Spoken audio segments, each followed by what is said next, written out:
Goa, known as a land of beautiful beaches, whispering palms, pristine sands, and romantic sunsets. If beaches and sunshine are all you think of when you think of Goa, you haven't seen the half of it. There is a whole feast of history, culture, art, and of course revelry that makes this haven.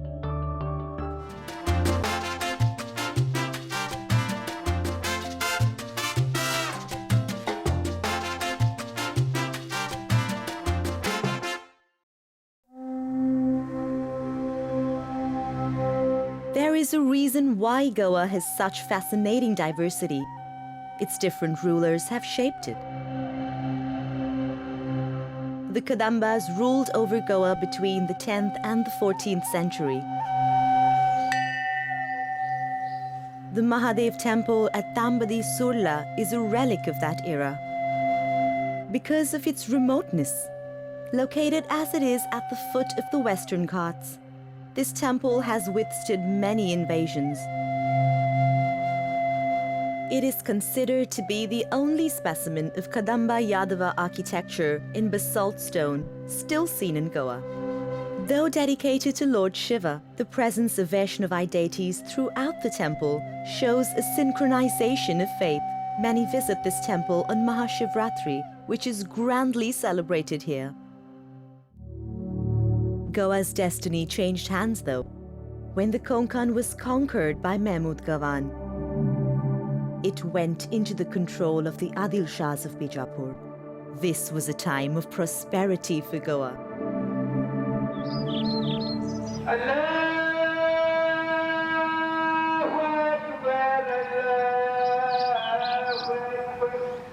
A lasting testament of this era is Safa Masjid in Ponda, an important historical monument today. This was built in 1560 by Ibrahim Adil Shah, the Sultan of Bijapur. Safa literally means clean, chaste, or pure in Arabic, and this mosque is a timeless reminder of medieval Goa, or Ella as it was called then. Goa's most significant rulers, who would make an indelible impact on its culture, history, and way of life, were the Portuguese. Harassed by the heavy taxation of the Adil Shah regime, wealthy Goan landowners invited Afonso de Albuquerque to drive Adil Shah out. Albuquerque conquered Goa on his second attempt, and Goa became the center of Portuguese India. Many viceroys and governors ruled Goa under the Portuguese era. The Portuguese influence can be seen in the architectural splendor of Goa. The Viceroy's Arch was erected by Francisco da Gama in the eternal memory of his grandfather, Vasco da Gama, the man who paved the path to India. The arch is ornamented with the deer emblem on Vasco da Gama's coat of arms. Above, in the center of the archway, is the statue of da Gama himself. On the other side of the archway is the sculpture of a person wielding the sword over a man who is lying under the feet, clearly sending the message of victory.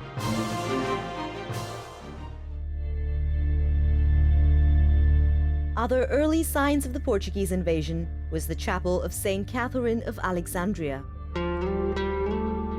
This chapel was built by Albuquerque when he took over Goa on Saint Catherine's Day in 1510. It was evident that the Portuguese were there to stay. The seashores were fortified by Fotaguada. It was the most prized and crucial fort that enveloped the entire peninsula at the southwestern tip of Bardez. On the fort stands a four-storied lighthouse.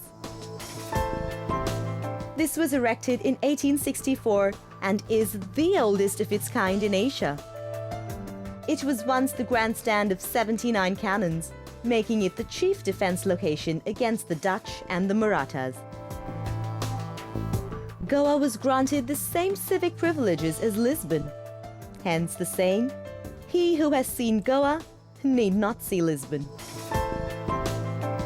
No wonder then, many pockets of Goa could pass off for Lisbon. This is Panjim's Fontenas neighborhood. At first glance, this could be a European town. The architectural design and winding alleys, a reminder of its links with Portugal.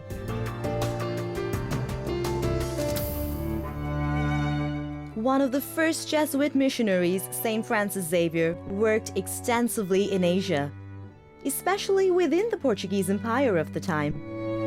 His body now rests in a silver casket, encased by the glass container in the Basilica of Bom Jesus. The Goans believe that as long as the relics of St. Francis Xavier's are in Goa, no harm can ever come to the state. Every 10 years, Goa is witness to the solemn expositions of the relics of the saint, a momentous event. Pilgrims throng from all over the world to witness this event.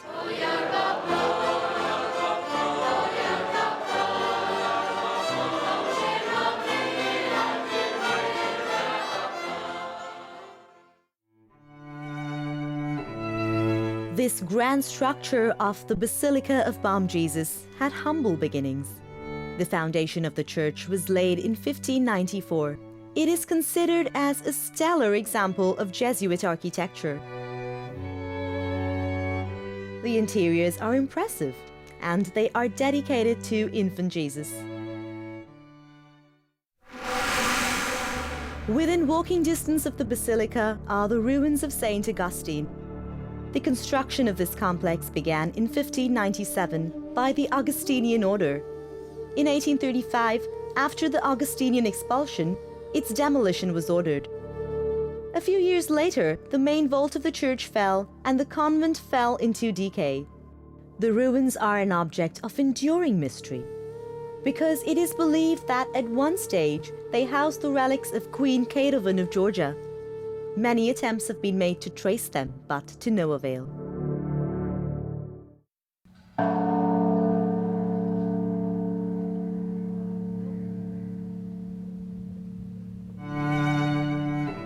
This is the Say, or Sea Cathedral, a monument of great historical significance in Old Goa. This was the seat of the Roman Catholic rule in the 16th century, and was built in honor of Saint Catherine, who was the patroness of the chapel in Goa.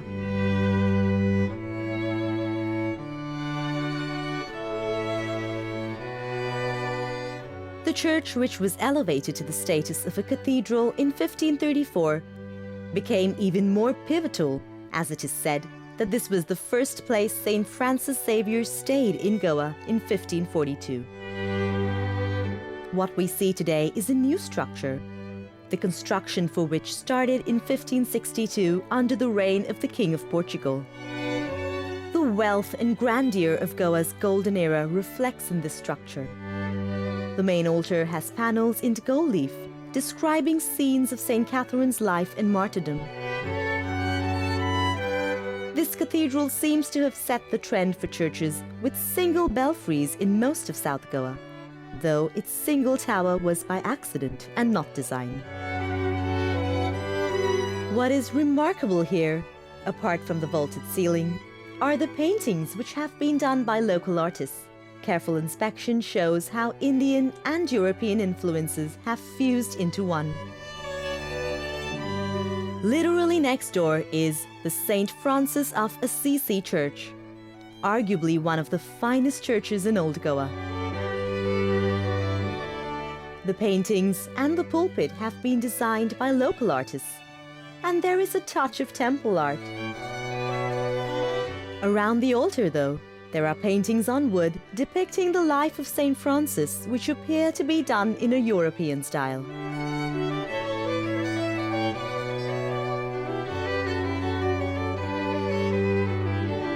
When the Portuguese arrived in Goa, it seems like they might have found a region that had its own vibrant folk art and sculpture. What happened subsequently was a fine meld. The Goan graffito fused with European styles. In the Goan artist, the Portuguese found a skilled craftsman willing to adapt. You will find great examples of the Indo-Portuguese art, like this painting of Saint Christopher and the Infant Jesus. From the overall appearance and the pieces of clothing, one could easily depict the story of infant Krishna and his father Vasudeva. For anyone interested in art, and especially more instances of Indian influences in art, the Museum of Christian Art is a must-see. The only one of its kind in Asia. This was set up in 1994 with the help of local art lovers and historians who were concerned about the disappearance of the unique Indo-Portuguese Christian art. So, whether it's an image of an Indian-looking Virgin Mary, or martyr Saint Ursula with drapery surrounding her that looks distinctly inspired by Indian textiles, these influences are highlighted in the art displayed here.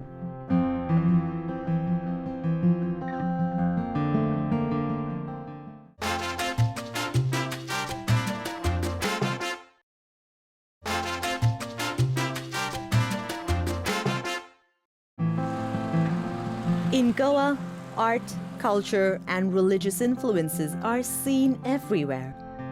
They are so well incorporated into daily life that it's often easy to forget their origins. This pretty style of name placards comes from the Portuguese azulejos. Very simply put, this is a form of Spanish and Portuguese painted tin glazed ceramic tile work. They were not only used as an ornamental art form, but also helped, some say, with temperature control in homes.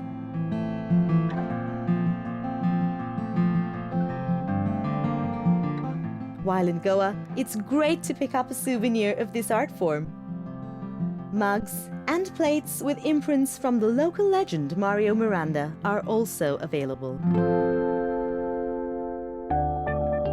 Churches, art, and architecture apart, there is another loud, noisy, colorful, and fun remnant of the Portuguese era, the Goa Carnival.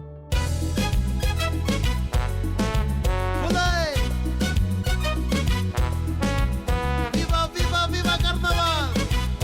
Every year, this 3 to 4 days extravaganza is presided over by King Momo. I give my people freedom!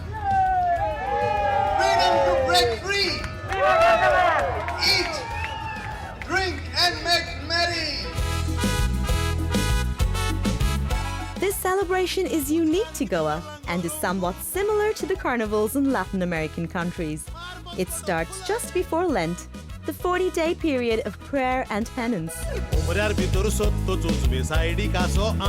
The carnival covers the entire state, and the festivities include a parade of colorful floats and troops of masked and costume revelers singing and dancing.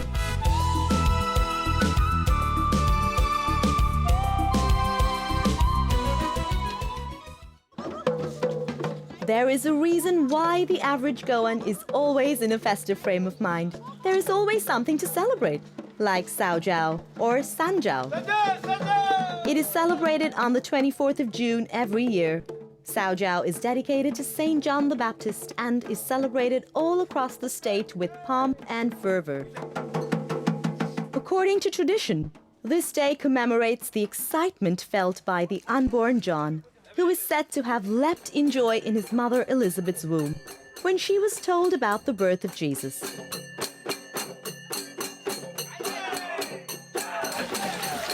The custom of people jumping into village wells, streams, and ponds is to signify the joy that St. John felt when Jesus was born.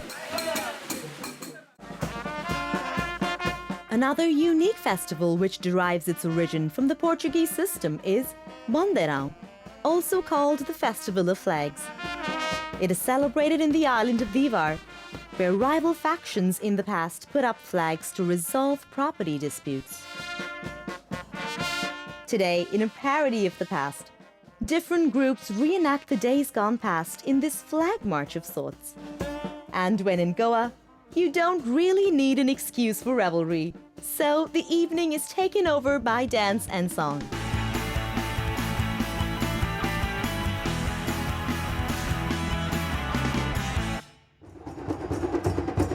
Matching the Goa Carnival in high spirits and color is the Hindu festival of Shigmo.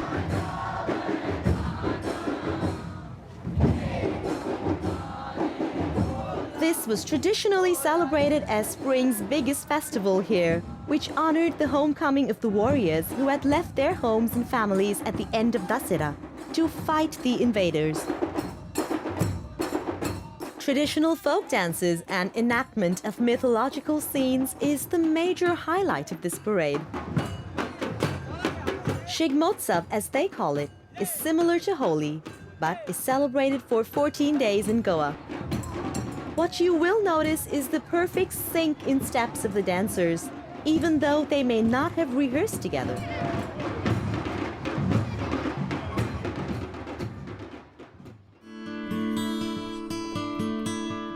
About 21 kilometers from the capital city of Panji is perhaps the most famous of all Goan temples. The Mangeshi Temple, which is distinctive with its white tower, is devoted to Lord Shiva. The temple architecture is a mix of Hindu, Christian, and Muslim influences. Holi is celebrated very uniquely here. A betel nut tree is erected and a small fire is lit at the bottom of the tree that symbolizes the burning of the evil.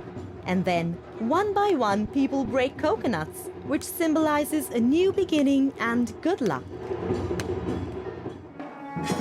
The temple looks particularly beautiful on festival nights because of this deepstam at the front of the entrance.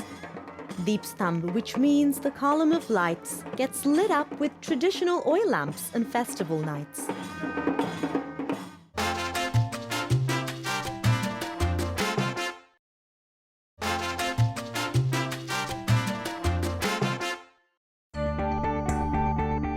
When it comes to natural beauty, Goa has been blessed with more than its fair share. On the western tip of the island of CHORAO, along River Mandovi, mangrove swamps cover Goa's only bird sanctuary, aptly named after India's best-known ornithologist. This is the Dr. Salim Ali Bird Sanctuary. A variety of local and migratory birds can be found on this island. After soaking in art, culture, religious celebrations, and natural beauty, Goa's tourists love to shop till they drop. Especially when the atmosphere is as charming and unusual as this flea market. One of the most important ingredients that go into making Goa the paradise that it is its food. Goa is a land of all varieties of food. This is the MAPUSA market. There are a huge variety of fresh fruits and vegetables available here. And some unusual local ingredients like homemade kokum juice, palm vinegar, and dried mangoes.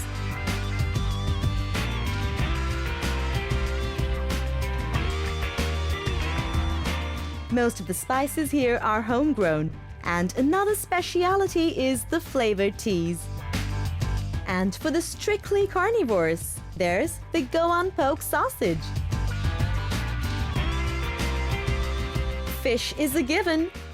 All sorts of varieties are there for the picking.